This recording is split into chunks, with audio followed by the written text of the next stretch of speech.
સૂત્ર નંબર 185 સ્વસંવેદન એ અનુભવ પ્રમાણ છે અને સંવેદન એ પરમાર્થ સંકેત પ્રમાણ છે.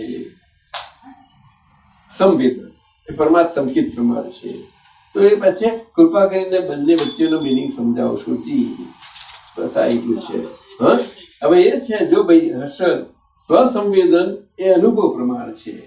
સ્વસંવેદન એટલે પોતે પોતાનું આ સંયોગી વેદન બધું છે એ વેદન જેનું નીકળી ગયું છે તે જ સ્વ સ્વરૂપે સ્વમાં સ્થિત થઈ ગયા છે પૂરા સ્વાર્થીપણે. શું કહ્યું?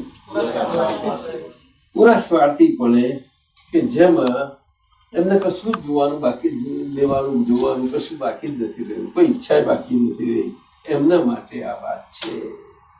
એટલે એ પરનું પરવેદન પર સ્વરૂપ જાણે છે. અને વેદન તો કેવળ જ્ઞાન થયા પછી પણ છેલ્લું દેહ આયુકમ પૂરું થાય ત્યાં સુધી હોય છે. આ બધી ઝીણી વાતો પકડાવી જોઈએ. અને દાદાએ બધું કશું બાકી નથી રાખ્યું, સમજાવવામાં કોઈ ચીજ બાકી નથી રાખી. તો વેદનની વાત છે આમાં.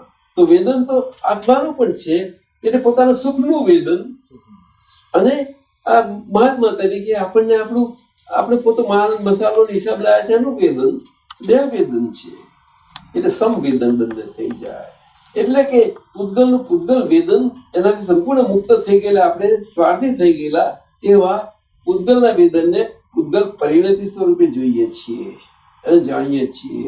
અને પોતે પોતાના સ્વાર્થથી પોતાના સ્વપદમાં સ્થિર થઈ ગયા છીએ. સ્વપદમાં